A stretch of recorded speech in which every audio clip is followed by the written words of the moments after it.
الحمد لله نحمده ونستعينه ونستغفره ونؤمن به ونتوكل عليه ونعوذ بالله من شرور أنفسنا ومن سيئات أعمالنا من يهده الله فلا مضل له ومن يضلله فلا هادي له ونشهد أن لا إله إلا الله وحده لا شريك له ونشهد أن سيدنا ومولانا محمدا عبده ورسوله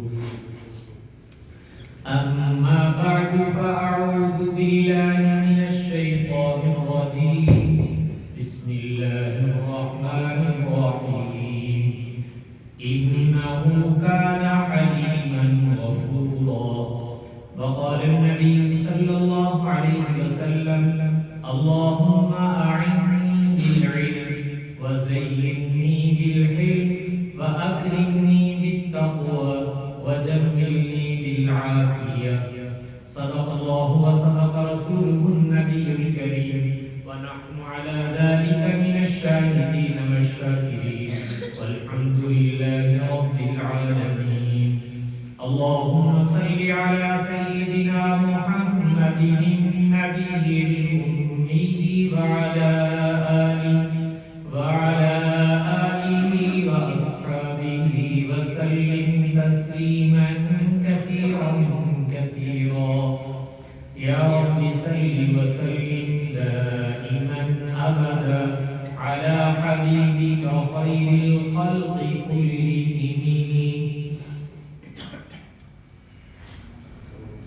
ہماری شریعت میں مجھے اور آپ کو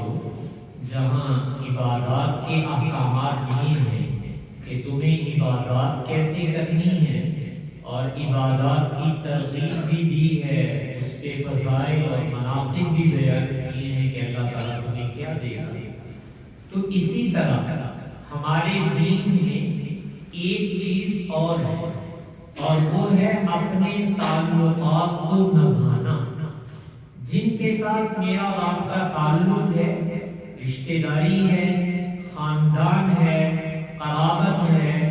دوستی ہے، اپنے علاقے کا ہونا ہے، کوئی بھی اللہ نے میرا اور آپ کا تعلق کسی کے ساتھ جوڑ رکھا ہے. یہ جو اللہ تعالیٰ نے ہمارا تعلق جوڑ دیا، بالخصوص میں نے کہا خاندان کے ساتھ، تو اپنے ان تعلقات کو برقرار رکھنا اور نبھانا یہ بھی شریعت کا حکم، یہ بھی دین کا ایک حصہ ہے. جیسے نماز، روزہ، حج، زکات، یہ عبادات ہیں، ان کو ہم دین سمجھ کے کرتے ہیں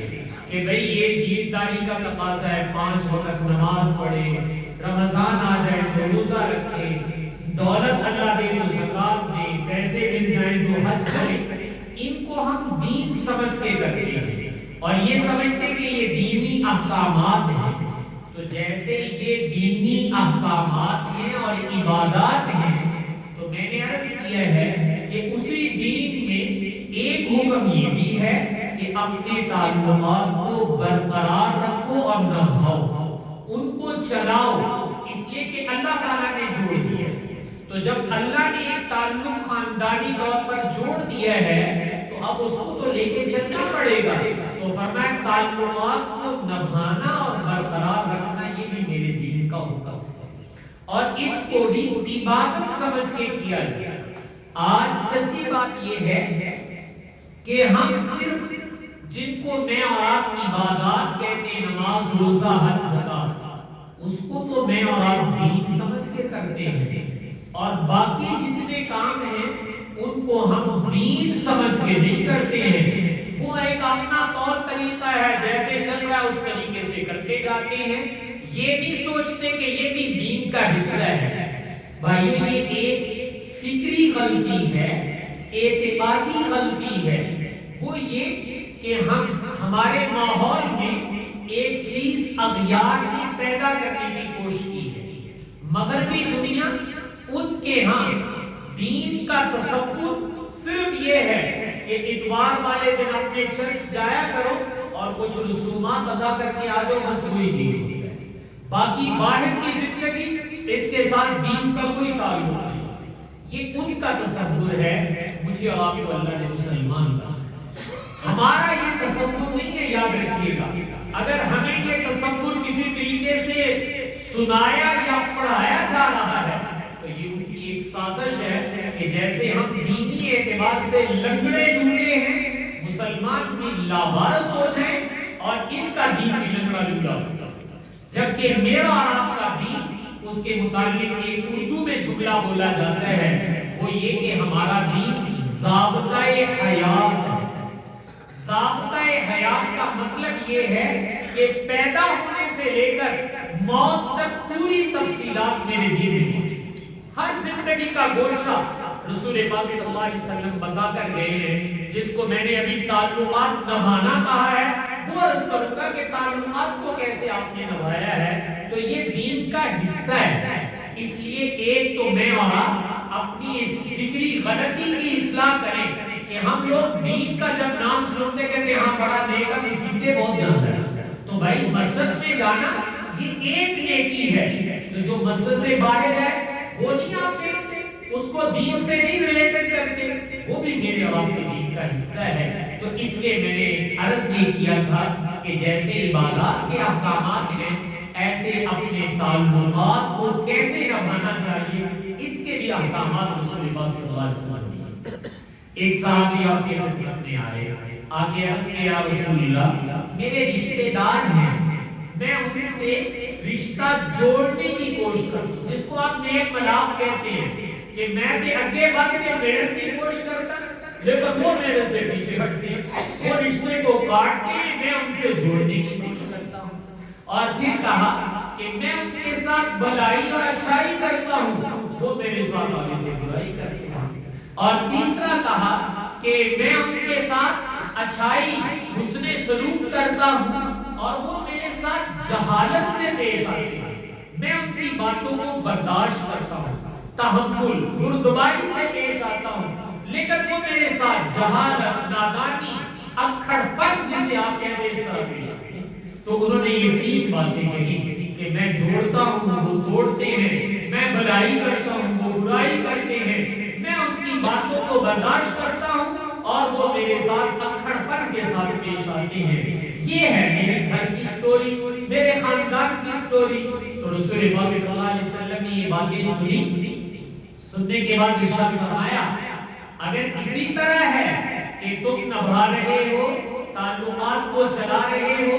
رشتے کو برقرار رکھ رہے ہو, ان کے اکھڑ پن کو برداشت کرتے ہو, ان کی برائی کا بدلہ اچھائی سے دیتے جا رہے ہو, تو آپ نے فرمایا سنو دو باتیں. ایک یہ کہ جب تم آگے سے اچھے کام کرتے ہو وہ برے کام کرتے ہیں, فرمایا تم ان کے منہ میں گویا گرم راکھ ڈالو. جیسے کسی کے منہ میں گرم گرم تتی تتی سوا چکے پا دیئے تو یقیناً اس کا منہ چل جائے گا. فرمایا تم تو ان کے منہ کو بند کرنے کے لیے گرم راکھ ان کے منہ میں ڈال رہے. اور دوسری بات آپ نے ارشاد فرمائی یہ کرتے رہنا, جب تک تم اس طرح کرتے رہو گے میرے اللہ کی مدد تمہارے ساتھ, اللہ کی مدد تمہارے ساتھ. اب یہ تم سوچ لو کہ اللہ کی مدد کو ساتھ لینا کہ نہیں لینا. تو آپ نے تعلقات کو نبھانے کے لیے یہ فرمایا کہ اگر تم اس طرح کرتے ہو ان کو چھوڑو, وہ کیا کرتے ہیں, تم جو کر رہے ہو اپنے کرنے میں سن لو. اگر تم یہ کرتے ہو تعلقات کو نبھا رہے ہو تو تم ان کے منہ میں گرم راکھ ڈال رہے ہو اور میرے اللہ کی مدد اور نصرت کو تیرے ساتھ رہے گی جب تک تم یہ کرتے رہتے. تو میں عرض یہ کر رہا ہوں کہ تعلقات کو نبھانا بھائیوں, ایک تو یہ کہ اس کو میں اور آپ دین سمجھیں اور دین کا حصہ سمجھیں. اس پہ جو رسول پاک صلی اللہ علیہ وسلم نے کہا ہے اس کو ہم سیکھیں. تو یہ اگر میں اور آپ تعلقات کو نبھانے کے لیے سیکھتے ہیں تو انشاءاللہ یہ بڑی برکت کی چیز ہوگی کہ آپ تعلقات کو, رشتہ داریوں کو, دوستانہ مراسم کو, پڑوسیوں کو نبھا کے ساتھ آپ چل رہے ہیں. اللہ نے ہماری طبیعت میں اگر نبھا کو رکھ دیا ہے تو سمجھو مالک نے بڑا ہی احسان کیا. اس لیے طبیعتوں کا, مزاج کا, ماحول کا ایسا ہونا کہ جس میں تعلقات کو نبھایا جائے. ہمارے مفتی اعظم پاکستان مفتی محمد شفیع صاحب نور اللہ قدم حضرت کے ایک پرانے ملنے والے تھے، وہ کبھی کبھی آ جاتے اور وہ چونکہ ذرا دوسری لائن کے آدمی تھے لیکن چونکہ تعلق تھا پرانا ان کے بڑوں کے ساتھ بھی، تو اس تعلق کی وجہ سے وہ آ جاتے اور آ کر ادھر ادھر کی باتیں انعام قرآن کی وہ چھیڑ کے بیٹھ جاتے۔ مفتی صاحب نے اپنا کام کرنا ہوتا لکھنے پڑھنے کا، تو بھارت اس کی باتیں کچھ دیر سن لیتے۔ تو ایک دن حضرت کے بیٹے نے حضرت سے عرض کیا کہ حضرت یہ خام خواہ ہم کو جب آتا ہے تنگ کرتا ہے اور مفت کا جھنجھٹ آپ نے اپنے سر ڈالا ہوا ہے، اس کا آنا جانا بند کر، اس سے کہیں بھائی ساڑھا تیرا گزارا نہیں ہے تو تو کہتے ہو رات ہے۔ تو یہ بیٹے نے ہر مفتی صاحب سے عرض کیا کہ حضرت اسے جان چھڑائیں سوائے وقت ضائع کرنے کی اور کچھ نہیں۔ تو مفتی صاحب سنتے رہے اور سننے کے بعد ایک جملہ ارشاد فرمایا بیٹو دین کا ایک حصہ تعلقات کو نبھانا ہے۔ ان کے بڑوں کے ساتھ میرے تعلقات، یہ ان کی اولاد ہے اور اس تعلق کی وجہ سے یہ آتے ہیں۔ دل تو میرا بھی چاہتا ہے کہ اس کو کہوں اپنا راہ لے، لیکن جو پرانا تعلق ہوتا ہے اس کو یوں کر کے نہیں توڑ دیا جاتا، اپنے تعلقات کو نبھانا سیکھو۔ تو فرمایا یہ تعلقات کو نبھانا بھی ایک چیز ہوتی ہے جو میرے دین ہمارے دین کے اندر ہے۔ تو بھائیو اپنے تعلقات کو نبھانا۔ اس کے ساتھ ایک بات کہہ دیتا ہوں، وہ یہ کہ آج دور کے تعلقات تو بڑی دور کی بات، رشتہ داری نہیں نبھائی جا رہی، رشتہ داری نبھانا مشکل ہو گئی ہے۔ اس کی وجہ کیا ہے؟ اس کی وجہ یہ ہے اور بھی ہے اور ایک یہ ہے، وہ یہ کہ ہماری نظروں میں ہمیشہ اپنے مفادات ہو کہ بھئی میرے مفاد پر کوئی زد نہیں پڑنی چاہیے، بس بس بس۔ اگر میرے مفاد میں کوئی زد پڑی، جس کی طرف سے کوئی زد پڑے گی اس سے بھائی پڑے، جب بھی تم سیڑتے ہو تمہاری وجہ سے تو ہمارے مفادات پہ اثر پڑ رہا ہے۔ تو بھائی ایسا انسان لالچی حریص کہ وہ اپنے مفادات کے خلاف ایک تھوڑی سی بات کی برداشت نہیں کرنے کے لیے تیار، تو یاد رکھیے گا یہ دنیا میں کسی سے تعلقات نہیں نبھا سکتے۔ اگر آپ تعلقات نبھانا چاہتے ہیں تو کچھ برداشت کرنا پڑے گا، کچھ ناگوار چیزیں بھی برداشت کرنی پڑیں گی، پھر آپ تعلقات نبھا سکیں گے۔ لیکن اگر آپ یہ نہیں برداشت کرتے تو کبھی بھی تعلقات نبھانا میرے اور آپ کی بس کی بات نہیں۔ رسول پاک صلی اللہ علیہ وسلم کے قربان جائیں، آپ نے تعلقات کو کس طرح نبھایا ہے، ذرا ایک واقعہ سن لیجیے۔ رسول پاک صلی اللہ علیہ وسلم کے زمانے میں مدینہ طیبہ میں جو منافقین تھے جنہوں نے ہمیشہ مسلمانوں کو ڈنک مارا، لیکن زبان سے وہ کہتے تھے لا الہ الا اللہ، کلمہ سامنے پڑھتے تھے لیکن اندر سے جھوٹے تھے، اور ان کا جھوٹا ہونا اللہ نے قرآن میں بیان کیا، اذا جاءک المنافقون قالوا نشہد، جب آپ کے پاس منافق آتے ہیں اور وہ کہتے ہیں انک لرسول اللہ، آپ اللہ کے رسول ہیں، تو اللہ تعالیٰ جواب میں کہتے ہیں میں گواہی دیتا ہوں انہم لکاذبون، یہ جھوٹ بکتے ہیں آپ کی وجہ سے۔ اللہ نے جواب دیا نا، یہ دلوں کا معاملہ تو میرا اللہ جانتا ہے، اللہ یہ کہہ رہا ہے، لیکن چونکہ وہ اپنے آپ کو مسلمان ظاہر کرتے تھے تو میں نے کہا ان کا جو سردار ہے رئیس المنافقین جسے کہا جاتا ہے وہ عبداللہ ابن ابی تھے۔ یہ سب منافقین کا بڑا سرغنہ تھا جس نے زندگی میں پتہ نہیں کتنے ڈنگ مارے ہیں آپ صلی اللہ علیہ وسلم کو، آپ کی زوجہ مطہرہ حضرت عائشہ رضی اللہ تعالیٰ عنہا پر نعوذ باللہ زنا کی جھوٹی تہمت لگا، کتنا بڑا جرم ہے ذرا دیکھیے، اور کیا کچھ کیا۔ لیکن چونکہ کھلا کفر نہیں کرتا تھا، اندر چھپا کر زبان سے یہ کہہ رہا تھا۔ اللہ کی شان ہوتی ہے اللہ جو رنگ چاہے دکھا دے، باپ منافقین کا سردار اور جو اللہ نے بیٹا دیا وہ پکا اور سچا مسلمان، حضور کا عاشق، جان دے دینے والا بیٹا ایسا تھا۔ تو آپ تو اس کو بھی جانتے تھے، بیٹے کو بھی جانتے تھے کہ بیٹا کیسا ہے باپ کیسا ہے، لیکن باپ اپنے آپ کو ظاہر مسلمان پیش کرتا تھا۔ تو میں تعلقات نبھانے کی بات بتا رہا ہوں، اتنا کچھ ہونے کے باوجود جب وہ فوت ہو گیا تو اس کا بیٹا آیا آپ کی خدمت، عرض کیا یا رسول اللہ میرے ابے دے کرتوت تے تسی بھی جانتے ہو اسی بھی جانتے ہو بھئی ساڈا ابا کیہو جہا سی لیکن ابا تے اللہ نے نہیں بنایا سی نا باپ تو اللہ نے بنایا میں نے خود تو نہیں چن کر کسی کو کہا کہ تم میرے باپ بن جاؤ وہ تو اللہ نے بنایا ہوا ہے یا رسول اللہ ایک چھوٹی سی درخواست ہے وہ یہ ہے کہ ٹھیک ہے جو کچھ اس نے کیا سو کیا میری ایک درخواست ہے کہ جنازہ آپ پڑھا دیں اور اپنی قمیص عنایت فرما دے آپ کے جنازہ پڑھانے اور قمیص کی برکت سے شاید میرے باپ کی بخشش یہ تعلق والا آیا ہوا ہے اور آپ تو آسمانوں سے رابطے میں ہر وقت لیکن میں یہ بتا رہا ہوں کہ تعلقات نبھانا کس کو کہتے ہیں آپ نے فرمایا گھبراؤ نہیں میں آؤں گا میں جنازہ پڑھا دوں گا اور یہ لو میری قمیص یہ قمیص بھی جا کر اپنے باپ کو بطور کفن کے پہنے آپ نے یہ قمیص بھی دی جنازہ بھی پڑھایا حتیٰ کہ بعض روایات میں آتا ہے کہ آپ نے اپنے ہاتھوں میں لے کر اپنا لوہا داغ اس کے اوپر یہ کس لیے کیا تھا کہ بھئی یہ پتر تے ساڈے نال سچا ہے نا تو کسی کی رواداری بھی تو بھائی کوئی چیز ہوتی ہے ہمارے ماحول میں رواداری کا نام ہی ختم ہو گیا ہم جانتے نہیں آج رواداری کیا ہوتی ہے میں پھر کہوں گا کہ میرا ماحول وہ 2 ٹکے کا ماحول بن گیا ہے وہ صرف پیسے کو دیکھتا ہے اپنے مفاد کو دیکھتا ہے مفاد پرست میں اور آپ بننے میں بھی آپ کا بھائی ہوں باقی رواداری ہے تعلقات کو نبھانا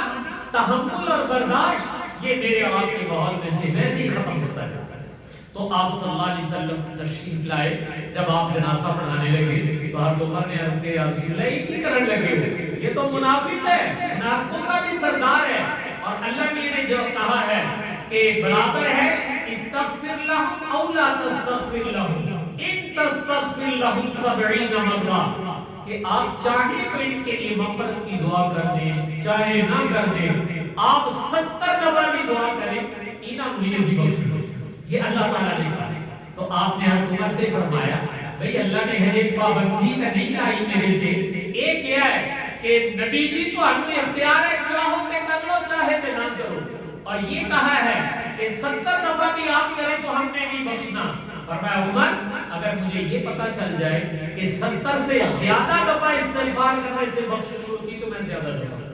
چلو میرے زیادہ کرنے سے بخشش ہو جائے تاریخ میں لکھا ہے کہ آپ کا یہ رویہ مبارک دیکھ کر تعلقات کو نبھانا دیکھ کر کتنے منافقین جو آج تک منافق چلے آ رہے تھے آپ کے اس حسن خود اور تعلقات اور رواداری جس کو آپ کہتے ہیں اس کو دیکھ کر سچے مسلمان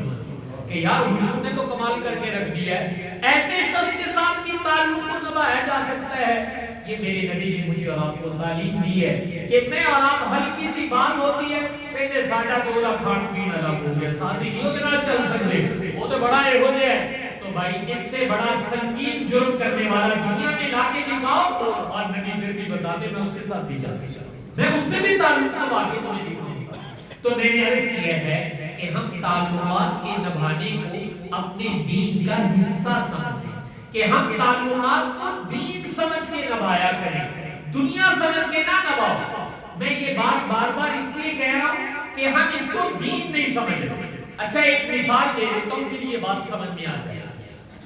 یہ دیکھیے اب سردیوں کا موسم آ رہا ہے کہیں تو گرم پانی ہوتا ہے کہیں ٹھنڈے پانی سے بھی وضو کرنا پڑتا ہے چلو گرم پانی کا بھی وضو کر لو جب سردی زیادہ ہو جائے گی تو آپ نے مسجد میں آنا ہے تو لحاف تو چھوڑنی پڑے گی گرم کمرہ تو چھوڑنا پڑے گا اور ٹھنڈک میں سے چل کے آنا پڑے گا لیکن اگر آپ نمازی ہیں تو کیا خیال ہے جب سردی آتی ہے تو نماز بند کر دیتے ہیں کہ نہیں بھی ہونا اٹھا بیلا ہوتی ساڑھے کو نماز پڑھ ہوتی ایڈی ٹھنڈ کیڑا نماز پڑھنے جا رہے اس لیے نماز بند کر دو نہیں میں اور آپ نماز نہیں چھوڑ رہے کیوں نہیں چھوڑ رہے حالانکہ سردی آ گئی ہے ماحول موسم وہ ایسا ہے کہ جس میں ٹھٹر سردی لگنے کا خطرہ ہے صحت کو نقصان پہنچنے کا خطرہ ہے لیکن پھر بھی آپ ہمت سے نماز کے لیے آتے ہیں کیوں اس لیے کہ سمجھتے کے ساتھ یہ عبادت ہے یہ ہم نے ہر حال میں کرنی ہے موسم اچھا ہو یا میرے مزاج کے خلاف ہو سردی زیادہ ہو جائے یا گرمی زیادہ ہو جائے یہ موسمی کام نہیں ہے یہ ہمیشہ چلنا ہے حالات کچھ بھی ہو ہم نماز نہیں چھوڑ سکتے حالات کچھ بھی ہو ہم روزہ نہیں چھوڑ سکتے وہ سردیوں کے روزے ہو یا گرمیوں کے روزے ہو یہ کیوں کرتے ہو؟ اس لیے کہ آپ روزے اور نماز کو عبادت سمجھتے ہیں۔ تو جس کو ہم عبادت سمجھتے ہیں اس کو حالات کے بدلنے سے چھوڑا نہیں جاتا، لیکن تعلقات کو نبھانا، رشتہ داریوں کو نبھانا، اس کو ہم دین نہیں سمجھتے۔ جب دین نہیں سمجھتے،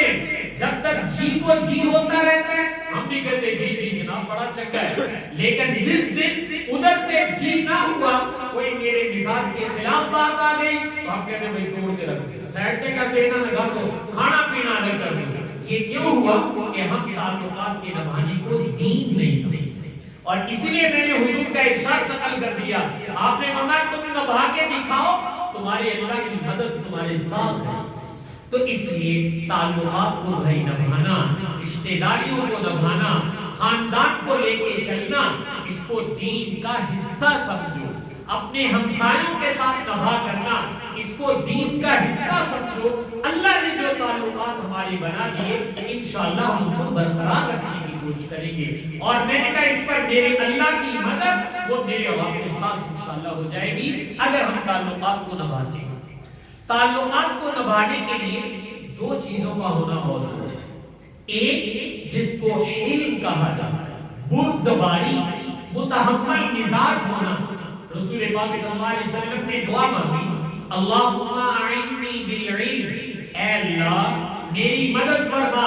علم کے ذریعے سے، اپنے خزانوں سے مجھے علم عطا فرما، تیرا علم چاہیے جو تیری طرف سے میرے دل میں آئے، میری مدد فرما اپنے علم کے ذریعے سے۔ اور دوسرا جملہ کیا فرمایا؟ وَزَيِّنِّي بِالْحِلْمِ، اور مجھے زینت عطا فرما، خوبصورتی عطا فرما۔ بھائی زینت کس سے ملتی ہے؟ خوبصورتی کس سے ملتی ہے؟ تو آپ نے فرمایا بالحلم، میرے اندر حلم، بردباری، متحمل مزاج بنا دے کہ میں بات کو برداشت کر جایا کروں۔ یہ حلم اور بردباری میرے اندر دے کر مجھے زینت عطا فرما۔ رسول پاک صلی اللہ علیہ وسلم نے مکہ فتح ہوا تو اس کے بعد غزوہ حنین ہوا، اللہ نے بہت مال و دولت دیا، تو جو مشرکین مکہ ابھی نئے نئے مسلمان ہوئے تھے تو آپ چاہتے تھے کہ ان کی ذرا دلجوئی کی جائے۔ جو پرانے مسلمان تھے وہ تو دل و جان سے نثار تھے، یہ نئے نئے مسلمان ہوئے تھے، تو آپ نے بعض نو مسلم جو ابھی نئے اسلام میں آئے تھے ان کی ہیلپ کہہ لیں، ان کو ذرا مانوس کرنے کے لیے کہہ لیں، ان کو مال دیا، اور بڑا بڑا مال دیا، اونٹ دیے، بکریاں دی۔ تو ایک شخص اس نے جب یہ دیکھا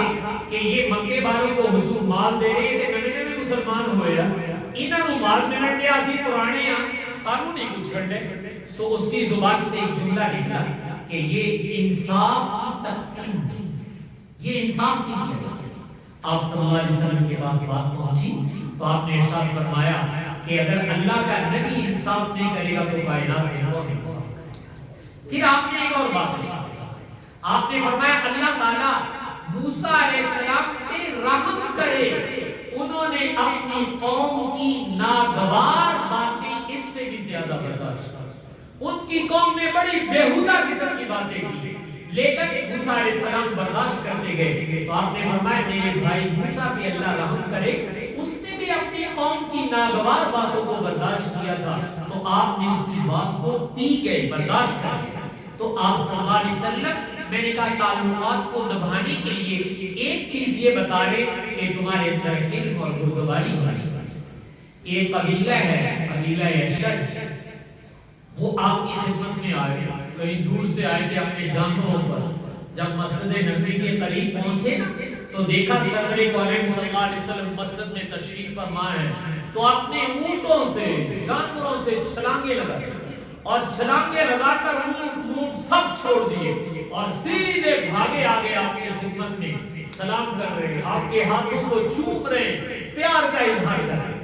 اور جو ان کے سردار تھے حضرت منذر رضی اللہ تعالیٰ عنہ، انہوں نے کیا کیا؟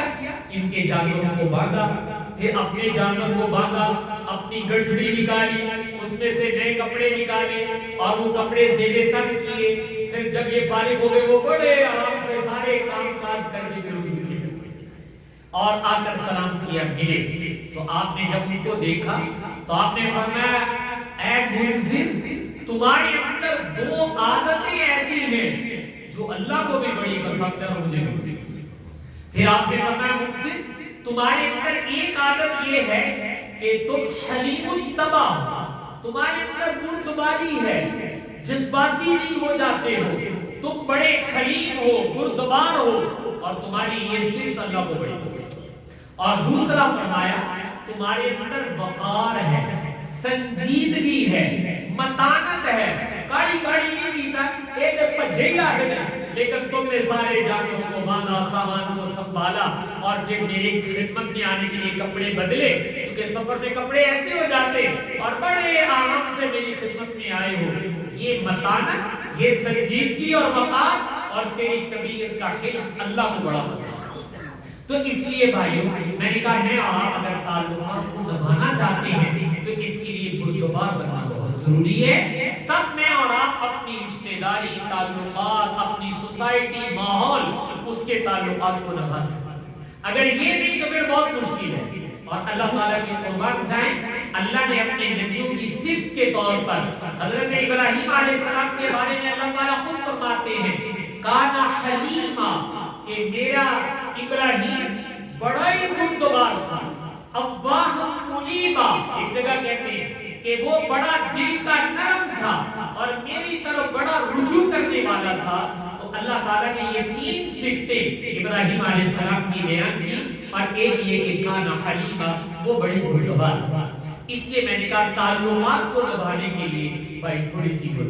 برداشت جس کو میں اور آپ کہتے ہیں، انشاءاللہ اس پر اللہ کی مدد میرے اور آپ کے سامنے حاضر ہے۔ اور دوسری چیز وہ یہ کہ طبیعت کو جو چیز ناگوار گزرے تو وقتی طور پر چھپ کر جائے، جس کو کہتے ہیں زبان کو تالا لگانا، بھائی تو تے چپ کر کے بیٹھ جا، بھائی اس کو ذرا قابو میں رکھیں، تب بھی آپ کے تعلقات میں دراڑ نہیں آئے گی۔ لیکن جیسے ہی طبیعت میں کوئی ایسی چیز پیدا ہوئی اور زبان کو ذرا چھوڑا تو یاد رکھیے گا زبان پخچے ہوا ہے، دلوں کو زخمی کر کے رکھ دیتی ہے۔ اس لیے اللہ کے لیے زبان کو اس وقت ذرا کنٹرول میں کر لو، اور میں نے کہا طبیعت میں تحمل پیدا کرنے کی کوشش کرو، تو اس سے جو اللہ نے میرے اور آپ کے تعلقات بنائے ہوئے ہیں ان تعلقات کو انشاءاللہ نبھانا میں اور آپ سے۔ تو اس لیے آج میں نے عرض کیا تھا کہ میرے اور آپ کے دین میں عبادات بھی ہیں اور رشتہ داری اور تعلقات کو نبھانا اس کو بھی دین سمجھ کے کیا جائے۔ اللہ تعالیٰ اس پر اجر و ثواب بھی عطا فرماتے ہیں اور اللہ کی مدد بھی میرے اور آپ کے شامل حال ہے۔ حق تعالیٰ سے دعا ہے کہ حق تعالیٰ مجھے آپ کو